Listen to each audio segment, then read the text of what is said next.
बोलिए प्रेम से श्री सद्गुरु महाराज की जय। बुलंद आवाज में गुरु महाराज जी का जय जयकार करें। बोलिए श्री सद्गुरु महाराज की जय। अखंड मंडला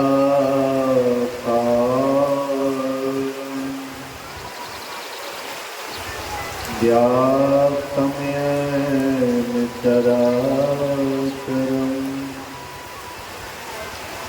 तत्पदं दर्शितं येन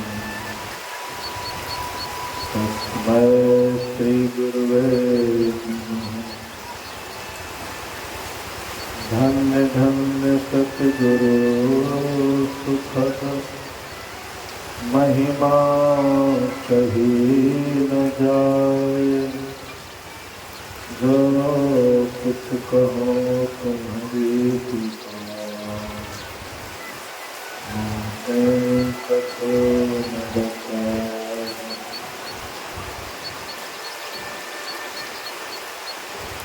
धर्मानुरागी प्यारी जनता, आदरणीय माताओं एवं पुण्यवती बहनों, त्रिदिवसीय संतमत सत्संग का आयोजन पुरैनी ग्राम के अंतर्गत उपेंद्र बाबू के निवास स्थान पर उनके पत्नी का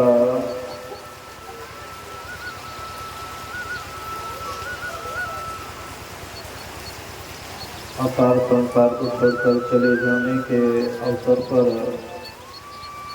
यह संतमत सत्संग का आयोजन किया गया है। अभी हम लोग बहुत देर से बहुत बात को सुन चुके हैं।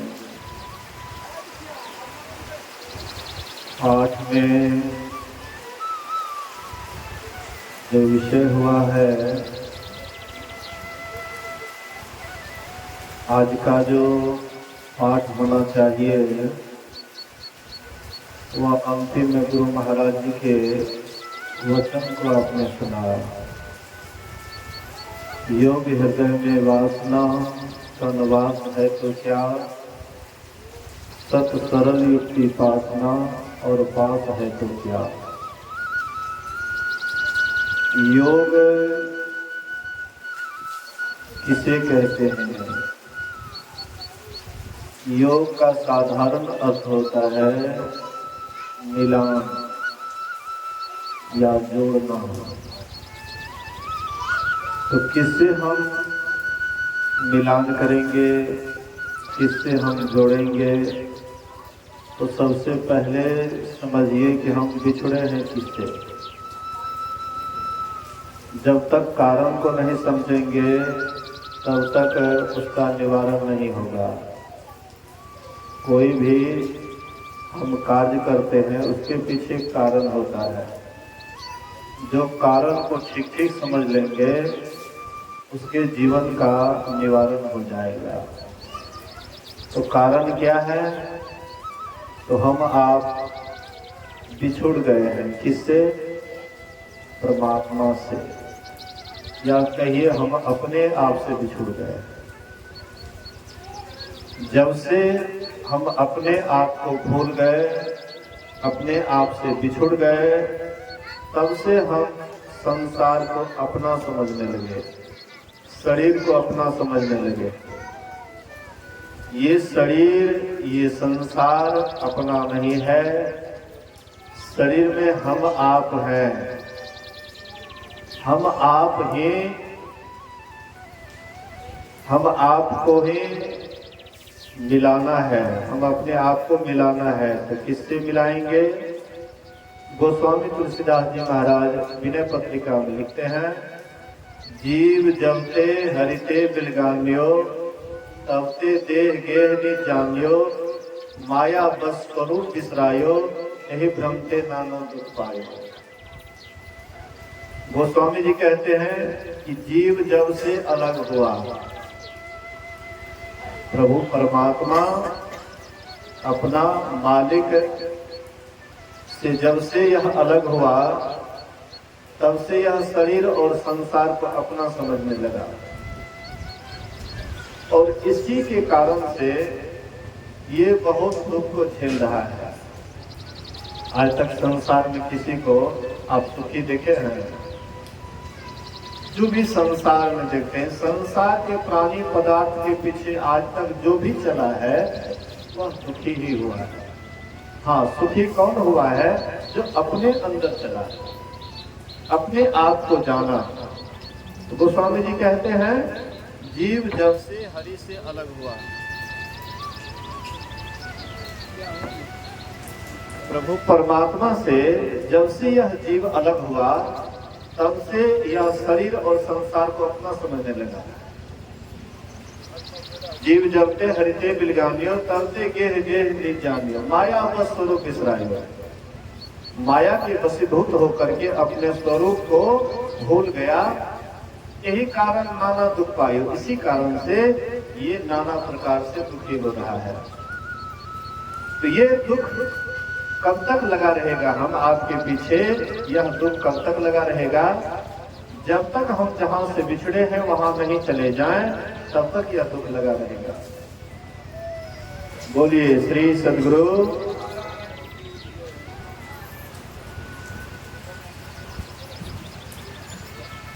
बातचीत ना करें, श्री सद्गुरु महाराज जी से बातचीत ना करें। बहुत सब बात को भूल करके सत्संग में बैठना चाहिए। जानते हैं मूर्ति की पूजा क्यों होती है? मूर्ति की पूजा क्यों होती है? दोनों की पूजा क्यों नहीं होती है? एक मूर्तिकार था, तो मूर्तिकार मूर्ति बनाया, तो मूर्ति के लोग बहुत आदमी जाते थे पूजा करने के लिए। मूर्तिकार कहता है कि भाई मैं मूर्ति बनाता हूँ तो मेरी पूजा कोई करवे नहीं करते हैं, तो मेरे द्वारा बनाया गया मूर्ति के लोग पूजा करते हैं। एक महात्मा कहते तुम्हारा भी पूजा होगा, तुम भी मूर्तिवत हो जाओगे तब तुम्हारा पूजा होगा। तुम जो इधर उधर चलो, हाँ बुलुक बुलुक करते हो, इधर उधर देखते सुनते हो, इसलिए तुम्हारी पूजा नहीं होती है। तुम्हारे अंदर चंचलता है और मूर्ति में स्थिरता है। स्थिरता होने के कारण ही उसकी पूजा होती है, और तुम चंचल हो इसीलिए तुम्हारी पूजा नहीं होती है। तो कहते हैं तब इसके लिए क्या करें? बोले कि तुम भी मूर्ति हो जाओ, बैठ जाओ ध्यान में, हाँ सब कुछ भूल करके तुम भी बैठ जाओ। वह मूर्ति के ही लाइन में मूर्तिकार भी बैठ गया, एकदम आँख ताँख बंद कर लिया। तो माँ बहनें तो इसमें आगे रहती है पूजा पाठ में, हाँ सत्संग में भी आगे रहती है और पूजा पाठ में भी आगे रहती है, लड़ाई झगड़ा में भी पीछे नहीं रहती है। बोलिए श्री सद्गुरु। सब काम में आगे ही रहती है। तो माँ बहने आती है पूजा करने के लिए, तो देखती है हाँ सबके ऊपर में थोड़ा प्रसाद पैसा चढ़ाते गए मूर्ति को। काल को वो भी जो बैठा हुआ था मूर्ति के समान, उसकी भी पूजा करते हुए चले गए। तो बहुत आए गए। मूर्तिकार सोचता है कि औरों के पास पूजा पाठ किया, हमको पूजा किया कि नहीं किया है, हमारे पास हाँ पैसा उसका चढ़ाया कि नहीं चढ़ाया, आंख खोल करके देखने लग जाता है। तो कुछ माँ बहने देख रही थी, हे मूर्ति नहीं चाहिए, हे देख रही भूले के चक्कर छो, हाँ तो उसकी पूजा नहीं किए। कहने का आशय है आप भी मूर्ति के जैसे सत्संग में बैठिए, बिल्कुल मूर्ति के जैसे हो जाइए, आप सुन करके जाइए तो ध्यान मूर्ति के समान हो जाइए। तो देख रहे हैं, नहीं देख रहे हैं कुर्सी पर क्यों इसकी पूजा हो रही है? सत्संग में बैठते थे तो एकदम सब कुछ भूल जाते हैं, कुछ भी याद नहीं रहता था, समाधि में चले जाते थे। ध्यान पर बैठते थे तो कब तक बैठेंगे इसका भी कोई ठिकाना नहीं। हाँ, कब तक बैठेंगे उसका ठिकाना नहीं। और देख लीजिए आज घर में पूजा होती है कि नहीं होती है। हम आप भी सत्संग में आए हैं और टाइम पास के लिए बैठिएगा ना तो बस सब दिन सत्संग करते रहिएगा, कोई छाप नहीं पड़ेगा, जीवन ऐसे व्यर्थ चला जाएगा। इसलिए जहां भी आप जो भी काम करते हैं वही काम केवल कीजिए, बाद बाकी कहीं का भी ख्याल नहीं कीजिएगा, तो आपके जीवन में तत्काल सत्संग से लाभ उठाएगा। बोलिए श्री सद्गुरु। तो मैं कह रहा था यह जीव ईश्वर से जब से अलग हुआ तब से ये शरीर संसार को अपना समझने लगा और इसीलिए दुखी है। दुख का कारण शरीर संसार से अपनापन है। ये शरीर संसार से लगाव के कारण हम आप दुखी हैं और ना कि अभाव के कारण। लोग सोचते हैं, लोगों के मन में होता है कि हमारे पास में सुख की सामग्री कम है इसीलिए हम दुखी हैं। साउंड मास्टर साउंड को ठीक कीजिए। बोलिए श्री सद्गुरु महाराज की जय। साउंड मास्टर साउंड को ठीक कीजिए। बोलिए श्री सद्गुरु महाराज की जय। श्री सद्गुरु महाराज की जय। ध्यान दीजिएगा। तो मैं क्या कह रहा था, संसार के अभाव के कारण हम दुखी हैं ऐसा नहीं सोचिएगा। हम आप अक्सर सोचते हैं, लगभग हम लोगों के मन में यही होता है कि हमारे पास में धन की कमी है इसीलिए हम दुखी हैं। कोई आदमी सोचता है हमारे पास में मकान बढ़िया नहीं है इसलिए हम दुखी हैं। कोई आदमी सोचता है हमारे पास में अधिक बैंक बैलेंस नहीं है इसलिए हम दुखी हैं। आदि आदि मतलब संसार के अभाव को ही लोग दुख मानते हैं और जिसके पास में संसार की प्रचुर मात्रा में सब सुविधा है उसको लोग सुख मानते हैं। लेकिन ऐसी बात नहीं है। ऐसी बात नहीं है कि संसार के अभाव के कारण हम दुखी हैं, ऐसी बात नहीं है। एक एक महात्मा के पास में संसार की कोई सुविधा नहीं होती है लेकिन उनके सामने में राष्ट्रपति भी फेल है।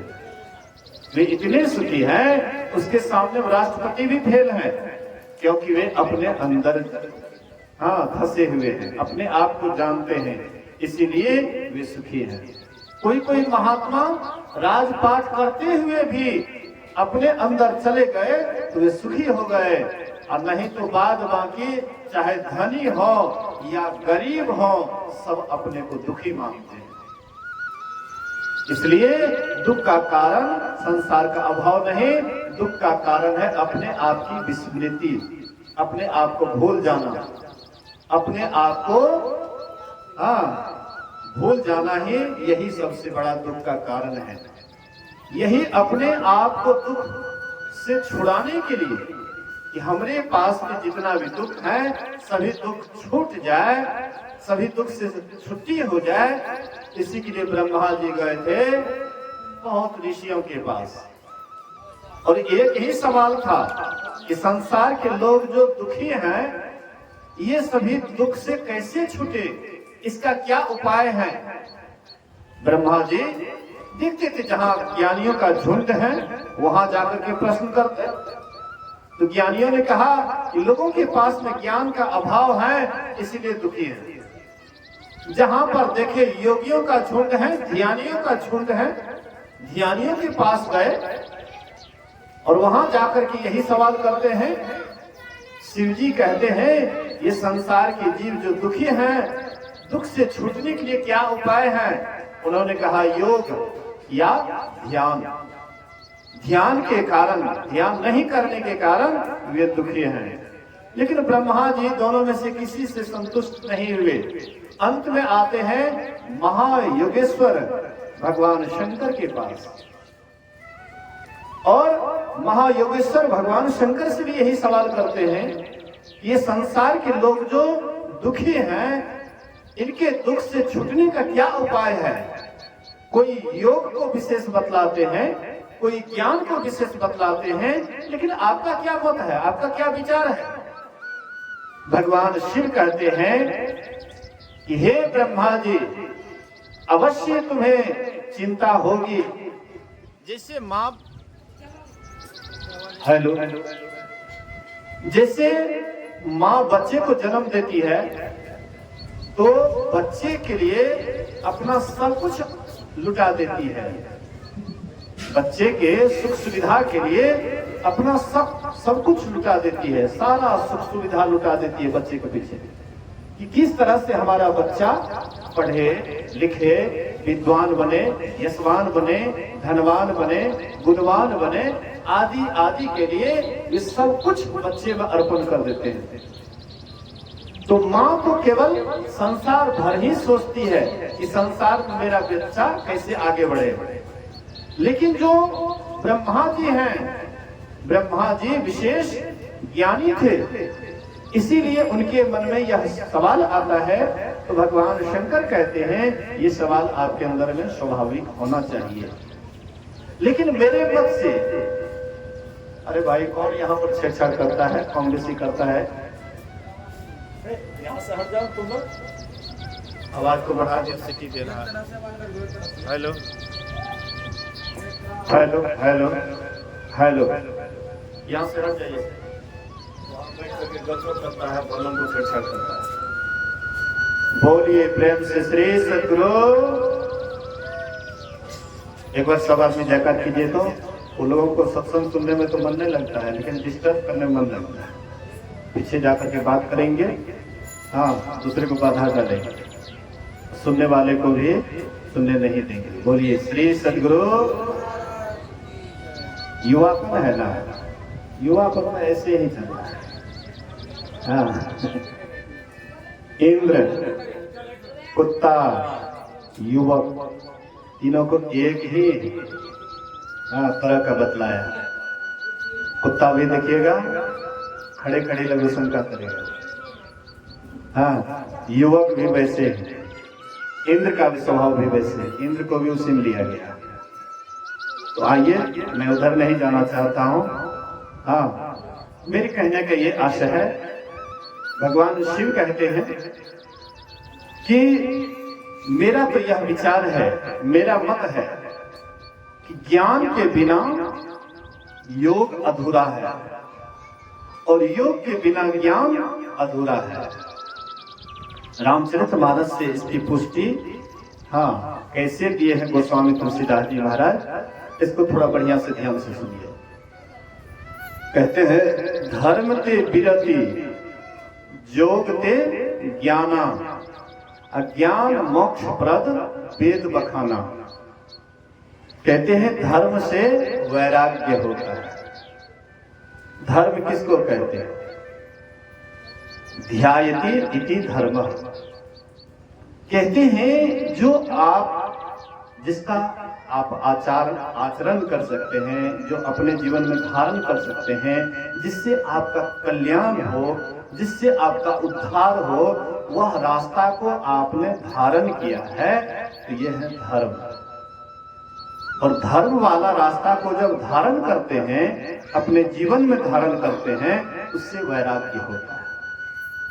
शरीर और संसार से वैराग्य होता है। शरीर क्षणभंगुर है, संसार भी क्षणभंगुर है।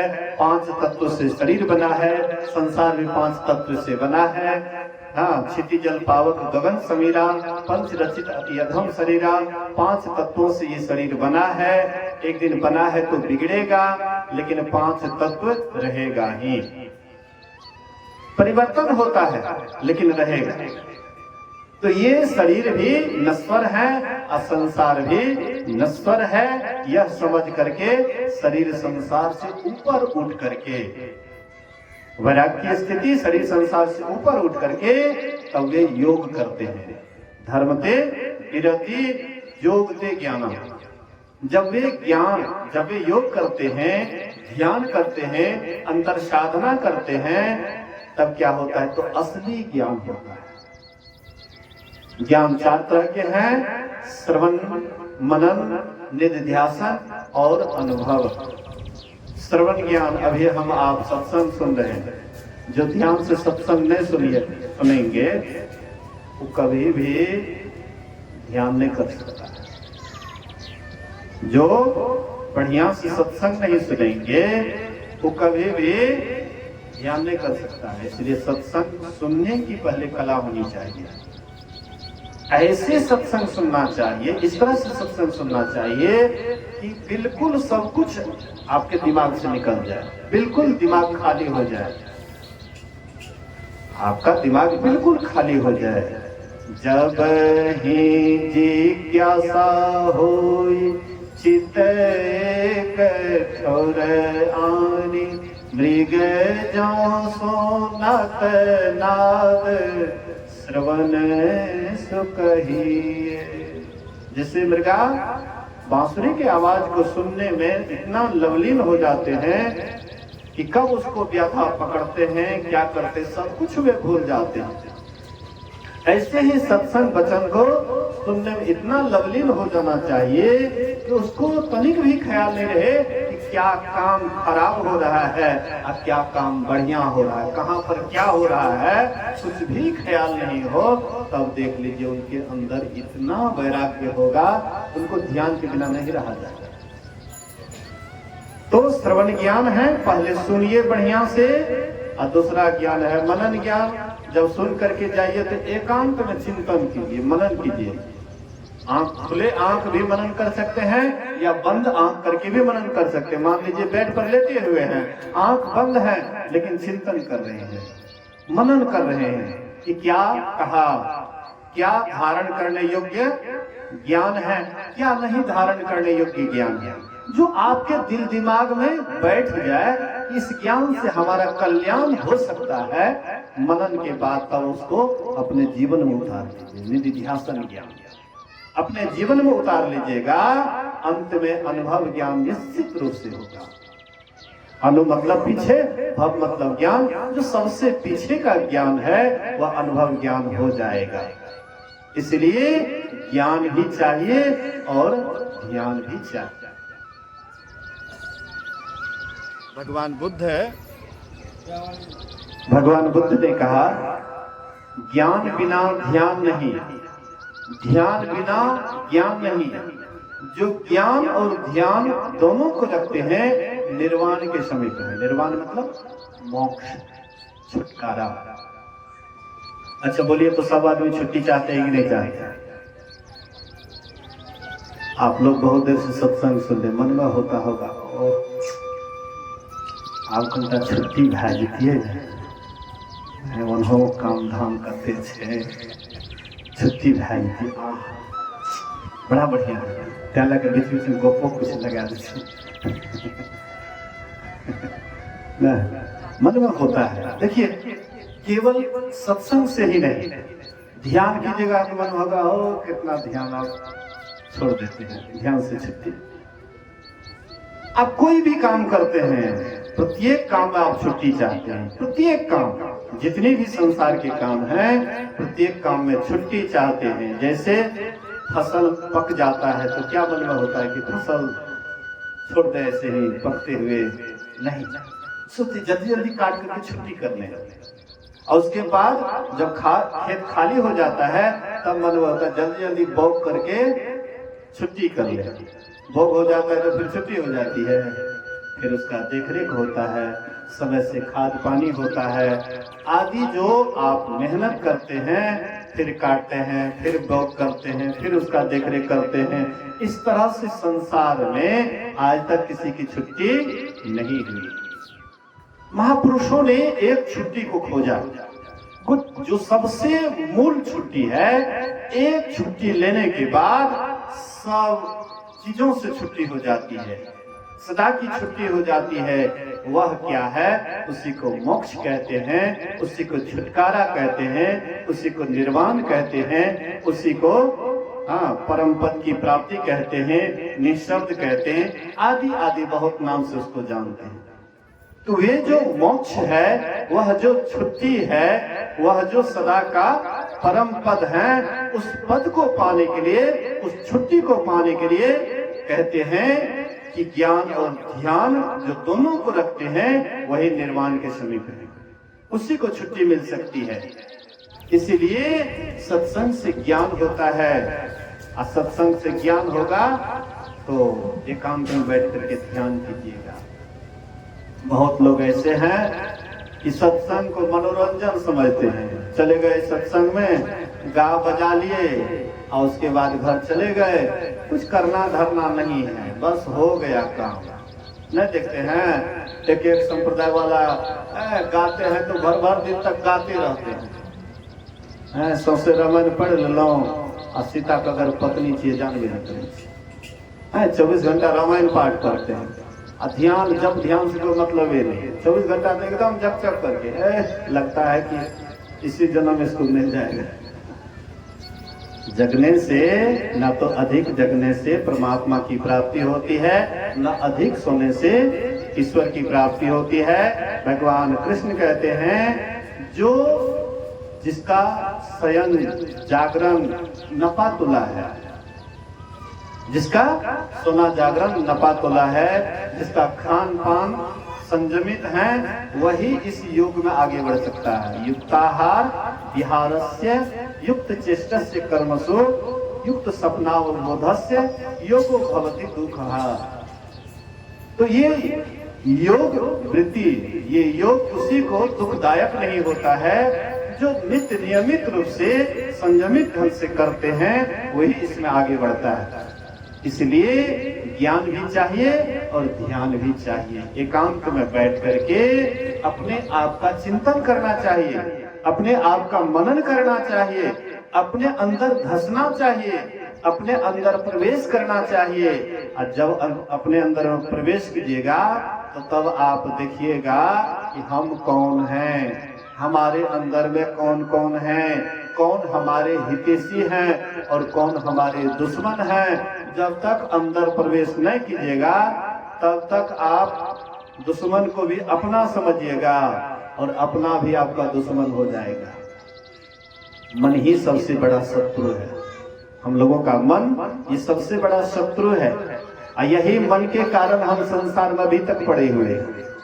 इसलिए लेकिन जब अंदर में जाते हैं तब आपको पता लगता है कि हमारे कौन हितैषी और कौन दुश्मन हैं। गोस्वामी तुलसीदास जी महाराज कहते हैं जब तुम अंदर में जाओगे तो तुम्हारे अंदर में जितने भी विकार हैं वे विकार तुम्हारा पीछा छोड़ देगा। जब ते राम प्रताप खगेसा उदित भयो अति प्रबल दिनेसा पूरी प्रकाश रेहु क्यों लोका बहुतन सुख बहुतन मनुष्यों का जिन्हीं सोखते कहो बखाने प्रथम अविद्या निशा नसाने अब उलुक जहाँ तहाँ लुकाने काम क्रोध कैरव सकुचाने मत्सर मान मोह मद चोरा इनकर हुनर न कब नहीं ओरा धर्म तड़ाग ज्ञान विज्ञाना ये पंकज विकसे विधिनाना सुख संतोष विराग विवेका विगत शोक ये कोक अनेका यह प्रताप रवि जाके उर जब करई प्रकाश पिछले बार आई प्रथम जे कहे ते पावही नास। जब से राम प्रताप रूपी सूर्य जिसके हृदय में उदित हो जाता है तब से तीनों लोक में प्रकाश ही प्रकाश छा जाता है। लेकिन ये कब होता है आप लोग ऐसा नहीं सोचिएगा, ये त्रेता युग की बात कह रहे हैं। गोस्वामी जी कहते हैं जब से जिस समय से आपके हृदय में राम प्रताप रूपी सूर्य का उदय हो जाता है, जब आप ध्यान करिएगा, बढ़िया से ध्यान कीजिएगा, तब इसकी अनुभूति होती है। लेकिन वह सूर्य को पाने से पहले आप एक नाम का जप और एक रूप का ध्यान करना पड़ेगा। चाहे आप जिस भी नाम को जपते हैं, गुरु से जो आपको मंत्र मिला है, नाम जप मिला है, उसको एकाग्र पूर्वक जपना, उसको एकाग्र पूर्वक जपना है। लोग बहुत आदमी दीक्षा लेकर के भी एक पर उसको विश्वास नहीं होता है।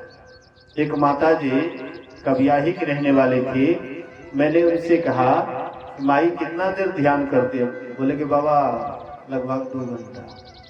तो मैंने कहा कैसे ध्यान करती है? किसका किसका नाम लेती है?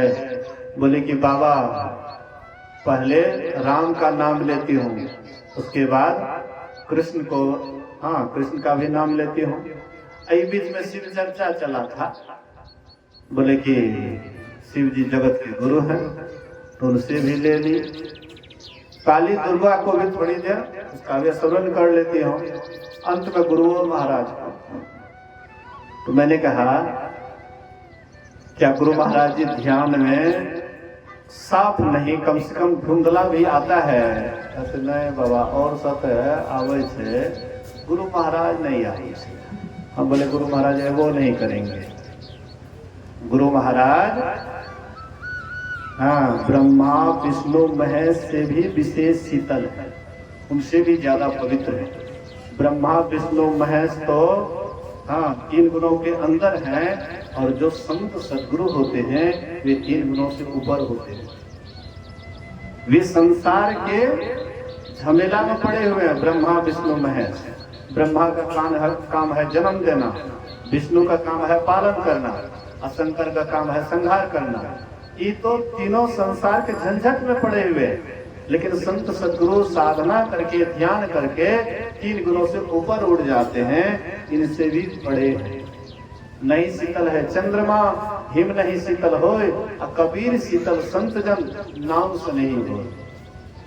तो जो परमात्मा के नाम के स्नेही होते हैं, नाम केवल एक वर्णात्मक ही नहीं, नाम ध्वन्यात्मक भी है। वर्णात्मक नाम जिसका हम मुंह से सुमरन करते हैं, वर्णन करते हैं, वह है वर्णात्मक नाम। और जिसका जिस नाम का ध्यान होता है, मुंह से सुमरन नहीं होता है, वे उसका उच्चारण हम नहीं कर सकते हैं मुंह से। ऐसे जो नाम है ध्वन्यात्मक नाम, उसका ध्यान होता है, उसका जप नहीं होता है। तो वह ध्वनि का ध्यान होता है, और वह ध्वनि को पकड़ करके जो संत महापुरुष सार सत्य को प्राप्त कर लेते हैं, राम नाम, शिव नाम, काली दुर्गा आदि सभी नामों की जिससे उत्पत्ति होती है, वह सार शब्द को जो ग्रहण कर लेते हैं, तो वे 3 गुणों से ऊपर उड़ जाते हैं। वही परमात्मा, और उनमें कोई अंतर नहीं रहता है। तो ऐसे संत सद्गुरु को अपने भीतर में उगाना ये सबकी बस की बात नहीं है। इसीलिए वह आपसे नहीं होगा। तो कैसे होगा? एक ईश्वर पर अटल विश्वास, एक ही वर्णात्मक नाम भी हो तो एक ही हो। आप लोग गोस्वामी जी का नाम सुने हैं, कितने का वंदना किए हैं, कितने का नाम हाँ प्रार्थना में या स्तुति में बहुतों का नाम लिए हैं। लेकिन वही गोस्वामी तुलसीदास जब मथुरा गए थे और कृष्ण भगवान के मंदिर में उसको ले गया, बोले कि आपका इष्ट है दर्शन कीजिए, तो क्या कहते हैं गोस्वामी जी, क्या कहूं आज की छवि भली बने हो नाथ, अब तुलसी मस्तक तब नवे जब धनुष बांध लिए हाथ। कहते हैं कि आपका छवि कितना सुंदर है, क्या कहा जाए। लेकिन तुलसीदास का मस्तक तब नवेगा जब धनुष बांध हाथ लीजिएगा। तो इसी तरह से एक ईश्वर पर रहना चाहिए, बहुतों की तरफ नहीं जाना चाहिए। एक नाम का जप होना चाहिए, एक ही रूप का ध्यान होना चाहिए, ज्यादा की तरफ नहीं चाहिए। ज्यादा की तरफ जाइएगा तो एक से भी वंचित रह जाइएगा। इसलिए एक पर विश्वास रखिए, एक नाम का जप, एक रूप का ध्यान, उसके बाद नाम रूप से ऊपर उठ करके दोनों ख्याल को एक करना है। गुरु महाराज जी कहते हैं, दो नयन बीचों बीच सन्मुख, एक टक देखत रहो, आप ही वह बिंदु झलके पट गिरा निर्खत रहो। दो नैना बीच सन्मुख देख, एक बिंदु मिले दृष्टि दो रेख, सुखमन झलके तिल तारा, निरख सुरत दसवीं द्वारा। जब वह आप 10वें द्वार में चले जाइएगा, माँ बहनें यहाँ पर क्या करती है, बिंदिया साटती है। कितने संप्रदाय के महात्मा लोग यहाँ पर तिलक लगाते हैं, चंदन करते हैं, टीका लगाते हैं। ये तिलक क्यों लगाते हैं, टीका क्यों करते हैं? यहाँ पर माँ बहनें बिंदिया क्यों साटती है? मतलब यहाँ पर दसम द्वार का संकेत है। दोनों भवों के बीच में एक रास्ता है, वह है सूक्ष्म रास्ता। वह आंख से दिखाई नहीं पड़ता है, लेकिन बहुत ध्यान करने के बाद वह जो अंदर का आंख है, जब वह खुल जाता है, तो शिव जी का भी आंख खुला था, तो क्या हुआ? तब शिव तीसर नयन उघारा, चितवत काम भयं जरी छारा। शिव जी का जब तीसरा नेत्र खुला तो कामदेव जल करके भस्म हो गया। मतलब आपके अंदर जो अनेक प्रकार की इच्छा है, अनेक वासनाएं हैं, वह सब राख हो जाता है। तब आपका एक ही लक्ष्य रहता है, तब आप हरिद्वार चले गए। हरिद्वार से मतलब आप ये नहीं सोचिएगा कि उत्तराखंड या उत्तर प्रदेश जाकर के हरिद्वार, नकली हरिद्वार है। असली हरिद्वार आपको मिल जाएगा आपके भीतरे में, इस शरीर के अंदर में असली हरिद्वार, हरि के जाने का जो द्वार है वह आपको मिल जाएगा। फिर आपको हरिद्वार जब मिल जाएगा तो परमात्मा तो मिलवे करेंगे। जब हरिद्वार, हरि का द्वार जब मिल गया है तो फिर उसका घर तो मिलवे करेंगे। फिर परमात्मा के पास जाकर के आप उसका दर्शन करके कृतकृत हो जाइए। इसलिए संत महापुरुष कहते हैं, इसके लिए हम आप